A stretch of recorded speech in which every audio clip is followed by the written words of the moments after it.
La Smart Attitude au Conseil régional, comment ça se passe, Monsieur Morisot, au Conseil à la région Sud? Le port à énergie positive s'inscrit pleinement dans la stratégie Une COP d'avance. Selon vous, quels sont les enjeux de l'intégration massive des énergies renouvelables dans la région et dans l'électrification des transports?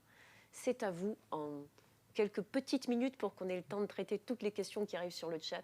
Très bien. Merci. Donc oui, effectivement, la région est, comme le dit le président Muselier, un petit pays qui a pour particularité d'avoir trois grands ports. Donc le port de Marseille, où on est aujourd'hui, mais également le port de Nice et le port de Toulon.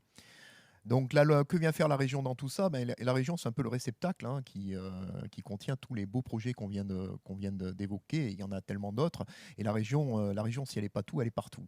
Et la région aide évidemment financièrement sur le plan de l'ingénierie et sur le plan politique également, on en dira peut-être un mot tout à l'heure, à l'avènement de ces beaux projets. C'est la loi qui lui confère cette responsabilité, hein, la loi NOTRe notamment, à travers des schémas qui s'imposent aux autres collectivités. Je pense notamment au schéma régional de développement économique, d'innovation et d'internationalisation.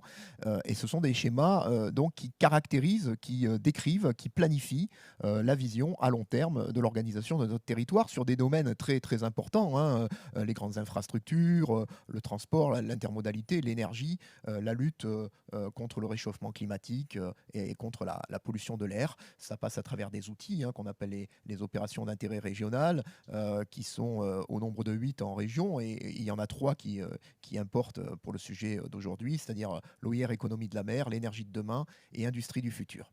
Voilà, donc nous avons lancé en 2017 notre propre plan climat régional. Nous avons lancé la Smart Région en 2015.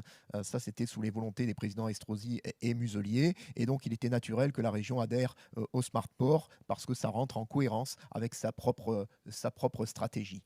Donc là, on est sur le plan escale zéro fumée, qui est quand même un outil qui est assez emblématique hein, de cette politique, de cette COP d'avance que veut le président Muselier. Alors le plan escale zéro fumée, c'est quoi? C'est l'application de tout ce qu'on est en train d'évoquer là aujourd'hui pour le Grand Port de Marseille, mais pour nos trois ports dont je parlais tout à l'heure. Donc ça concerne, c'est un budget de 30 millions d'euros qui a été voté le 16 octobre 2019.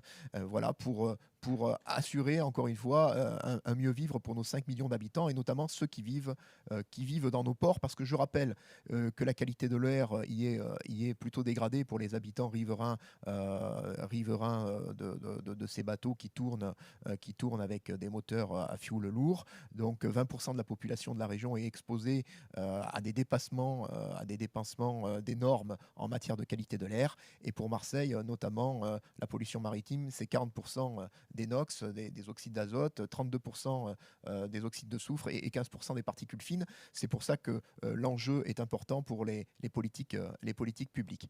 Donc on travaille évidemment sur le CENAC, hein, la conversion électrique des navires à quai sur le port de Marseille, qu'on aide également sur ces 3 phases.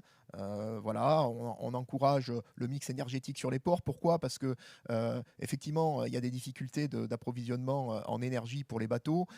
Quand ils tirent leur énergie sur les réseaux, eh bien écoutez, c'est pas toujours évident d'avoir suffisamment pour alimenter tout ça. Et donc les ports doivent tendre vers une forme d'autonomie énergétique, que ce soit par le photovoltaïque, par le GNL, par l'hydrogène demain.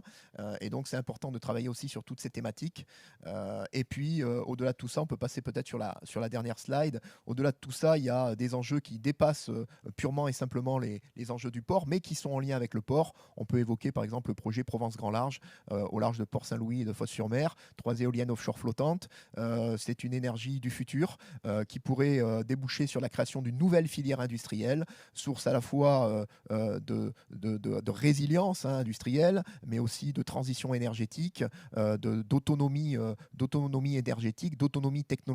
Donc la région mise beaucoup sur l'éolien offshore flottant, et le port, dans ce cadre-là, serait un outil extraordinaire en termes de foncier pour assembler les éoliennes, des parcs pilotes d'abord, mais demain on espère des parcs commerciaux. Voilà très très rapidement ce que vient faire la région dans tout ça, et je pense qu'elle a un rôle moteur et important. Merci. Merci beaucoup.